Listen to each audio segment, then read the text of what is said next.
1 trillion economy का दावा कर रहे हैं और साथ ही साथ जो आपने आंकड़े दिए सिर्फ और सिर्फ विभागों के नाम रहे। उनको तथ्यों की जानकारी होनी चाहिए कि उत्तर प्रदेश ने $1 ट्रिलियन की इकोनॉमी बनाने के लक्ष्य को रखा है और भारत 3 नहीं बल्कि $5 ट्रिलियन की इकोनॉमी बनने के दिशा में अग्रसर हुआ है। कहीं पे भी आपके उत्तर में ये नहीं आया कि 2023-24 से 2024-25 में हमने इन विभागों में कितनी इंप्रूवमेंट लेकर के आए हैं कि हम 2029 तक 1 ट्रिलियन इकोनॉमी पहुंच जाए।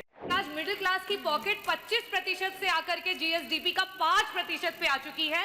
उन परिवारों के लिए सरकार अपने ग्रोथ रेट में कैसे काम कर रही है? आपकी पीड़ा को मैं समझ सकता हूं, क्योंकि जो आपके नेता बोलते हैं कि भारत कभी विकसित देश नहीं बन सकता, तो आप तो उनका अनुसरण करेंगे ही करेंगे। नेता सदन से मैं अनुपूरक पूछना चाहूंगी। अनुपूरक नहीं, मुझे कोई अध्यक्ष जी रिक्वेस्ट 1 ट्रिलियन इकोनॉमी का दावा कर रहे हैं और साथ ही साथ जो आपने आंकड़े दिए सिर्फ और सिर्फ विभागों के नाम रहे। नेता सदन, मैं आपसे अनुरोध करना चाहूंगी कि मेरा प्रश्न भी यही था और मैं उसे अनुपूरक के रूप में वापस से आपके सामने लाना चाहूंगी कि जिन जिन विभागों, जिसमें कि मैंने जो खुद जानकारी ली है, एग्रीकल्चरल डिपार्टमेंट, एम्प्लॉयमेंट और सर्विसेज के लिए और इंडस्ट्रीज, इन डिपार्टमेंट्स का सबसे ज्यादा योगदान होना चाहिए हमारे अर्थव्यवस्था को 1 ट्रिलियन इकोनॉमी में ले जाने के लिए। और आज वर्तमान की स्थिति में ये सब अपने अपनी जगह से 4 टाइम्स जब ज्यादा काम करेंगे, ज्यादा ग्रोथ को देंगे, तब जाकर के हम वहां तक पहुंच पाएंगे। लेकिन कहीं पे भी आपके उत्तर में ये नहीं आया कि 2023-24 से 2024-25 में हमने इन विभागों में कितनी इंप्रूवमेंट लेकर के आए हैं कि हम 2029 तक 1 ट्रिलियन इकोनॉमी पहुंच जाए। और साथ ही साथ नेता सदन, मैं आपसे अनुरोध करना चाहूंगी कि 1 ट्रिलियन इकोनॉमी की होड़ में जो हमारा मिडिल क्लास का पॉकेट है, और ये डेटा में आरबीआई का मैंने यहाँ पे रखा है कि आज मिडिल क्लास की पॉकेट 25% से आकर के जीएसडीपी का 5% पे आ चुकी है। उन परिवारों के लिए सरकार अपने ग्रोथ रेट में कैसे काम कर रही है? उस मिडिल क्लास को इसमें कैसे बचाएगी? बस ये 2 प्रश्न हैं, मैं अनुरोध करूंगी कि आप जवाब दें। मुझे लगता है उनको तथ्यों की जानकारी होनी चाहिए कि उत्तर प्रदेश ने $1 ट्रिलियन की इकोनॉमी बनाने के लक्ष्य को रखा है और भारत 3 नहीं बल्कि $5 ट्रिलियन की इकोनॉमी बनने के दिशा में अग्रसर हुआ है। आपकी पीड़ा को मैं समझ सकता हूं, क्योंकि जो आपके नेता बोलते हैं कि भारत कभी विकसित देश नहीं बन सकता, तो आप तो उनका अनुसरण करेंगे ही करेंगे कि उत्तर प्रदेश कभी $1 ट्रिलियन की इकोनॉमी नहीं बन सकता। ये वक्तव्य आपका अपनी पार्टी के अनुसार, समाजवादी पार्टी की मंशा के अनुरूप उपयुक्त ही है। लेकिन भारत आज दुनिया की पांचवी बड़ी अर्थव्यवस्था बन चुका है और 2027 में भारत $5 ट्रिलियन की इकोनॉमी बनेगा, इसमें कोई संदेह नहीं। और दुनिया का सबसे तेजी के साथ उभरती हुई अर्थव्यवस्था के रूप में, सर्वाधिक ग्रोथ रेट के साथ भारत आज दुनिया की एक बड़ी अर्थव्यवस्था के रूप में आगे बढ़ रहा है। और मुझे लगता है कि 140 करोड़ भारतवासियों को इस पर गौरव की अनुभूति होनी चाहिए। हो सकता है कुछ लोगों को इसमें अच्छा नहीं लग रहा हो, क्योंकि जिनका अपना पर्सनल एजेंडा होता है वह देश के विकास को अच्छा नहीं मानेंगे। लेकिन आदरणीय प्रधानमंत्री जी की प्रेरणा से, उनके विजन के अनुरूप उत्तर प्रदेश ने भी $1 ट्रिलियन की इकोनॉमी बनने की दिशा में एक बड़े कार्यक्रम को आगे बढ़ाया है। हमने 2022 से इसके लिए एक व्यवस्थित कार्य योजना को आगे बढ़ाया है और उसके अनुरूप सरकार ने अपने कार्यक्रम को तेजी के साथ 10 सेक्टर में हमने इन कार्यक्रमों को आगे बढ़ाया है। और मुझे लगता है कि आपके जो उत्तर आपको यहाँ से भेजा गया होगा उसमें विस्तृत रूप से दिया गया है कि 10 सेक्टर जो बनाए गए हैं, हर सेक्टर में कोई ना कोई अपर मुख्य सचिव या प्रमुख सचिव स्तर का अधिकारी उसकी नियमित मॉनिटरिंग करता है। मासिक रूप से उस सेक्टर से जुड़े हुए किसी वरिष्ठ मंत्री के द्वारा उसकी समीक्षा की जाती है। उसके कुछ सुनिश्चित पैरामीटर और इंडिकेटर्स तय किए गए हैं। उनको अचीव करने के लिए और सीएम डैशबोर्ड के माध्यम से मासिक रूप से इसकी समीक्षा होती है। हर तीसरे महीने मैं स्वयं भी इसकी समीक्षा करता हूं और मुझे बताते हुए प्रसन्नता है कि पिछले 3 वर्ष के अंदर जो हमने टारगेट तय किए थे, हमने उसको सफलतापूर्वक प्राप्त किया है। इसी का परिणाम है कि जब हमारी सरकार आई थी, 12 लाख करोड़ की उत्तर प्रदेश की जो इकोनॉमी थी, इस वित्तीय वर्ष के अंत में वह 27.5 लाख करोड़ की इकोनॉमी बनकर के उभरेगी। और यह उन स्थितियों में जब हो रहा है जब पूरी दुनिया आर्थिक मंदी के दौर से इस देश दुनिया की वैश्विक महामारी कोरोना के बाद उस दौर से गुजरी थी। मेरा यह मानना है कि जो ग्रोथ रेट उत्तर प्रदेश की है, आज वह देश की सर्वाधिक अच्छी ग्रोथ रेट है।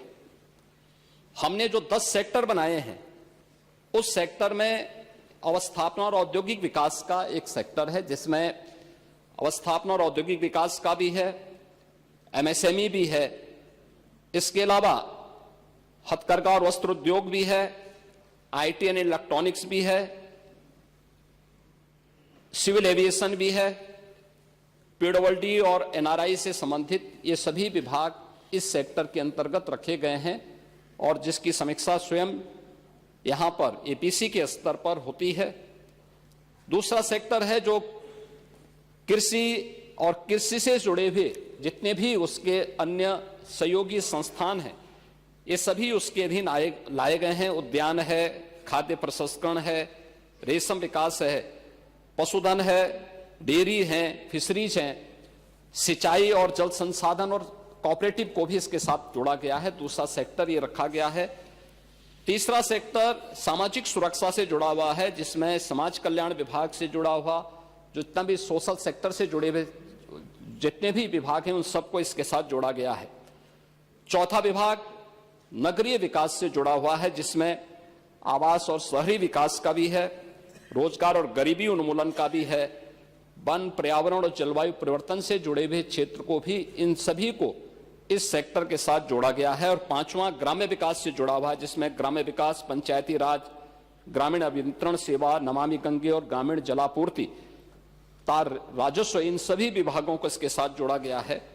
पांचवां विभाग है राजस्व संग्रह से संबंधित, जिसमें राजस्व कर और निबंधन से संबंधित स्टैंप एंड रजिस्ट्रेशन का है, एक्साइज का है, परिवहन का है और भी अन्य जितने भी कर और करेतर राजस्व से जुड़े हुए जितने भी विभाग आते हैं, सबको इसके साथ जोड़ा गया है। पांचवां शिक्षा का है, जिसमें हर प्रकार की बेसिक, माध्यमिक, उच्च, टेक्निकल और वोकेशनल एजुकेशन को इसके साथ जोड़ा गया है। स्पोर्ट्स को भी इसके साथ जोड़ा गया है। आठवां जो सेक्टर है वह विविध क्षेत्र में है, गृह विभाग, गृह है, कारागार है, इसमें अन्य जितने भी विभाग आते हैं इन सब को इसके साथ जोड़ा गया है। नौवां विभाग है चिकित्सा स्वास्थ्य का, जिसमें चिकित्सा स्वास्थ्य का है, परिवार कल्याण का है, मेडिकल एजुकेशन है, आयुष का है, महिला और बाल विकास का है। और 10वां सेक्टर है जो सर्विस सेक्टर है, टूरिज्म का है। इन सभी को इसके साथ जोड़ करके एक व्यवस्थित कार्य योजना को आगे बढ़ाने का कार्य किया गया है। हम सबको इस पर गौरव की अनुभूति करनी चाहिए कि प्रधानमंत्री मोदी जी के नेतृत्व में 10 वर्ष में इस देश ने 25 करोड़ लोगों को गरीबी रेखा से उभारने में सफलता प्राप्त की है। और पिछले 8 वर्ष में हमारी सरकार ने 6 करोड़ से अधिक लोगों को गरीबी रेखा से ऊपर उठाने में सफलता प्राप्त की है। ये चीजें दिखाती हैं कि हर एक सेक्टर में बदलाव हुआ है और उन्हीं को ध्यान में रख करके उत्तर प्रदेश की इस पोटेंशियल को आज जिसको देश और दुनिया देख रही है, महाकुंभ के इस आयोजन के साथ हम जोड़ के देख सकते हैं। अकेले महाकुंभ का एक आयोजन उत्तर प्रदेश की इकोनॉमी में 3 लाख करोड़ रुपए से अधिक की ग्रोथ करने वाला है। महिलाओं के स्वावलंबन की दिशा में जो कार्य हुए हैं, अकेले उत्तर प्रदेश पुलिस भर्ती में 20% भर्ती अनिवार्य रूप से महिलाओं की हुई है। हर एक सेक्टर में उन्हें रोजगार के अवसर प्राप्त हुए हैं।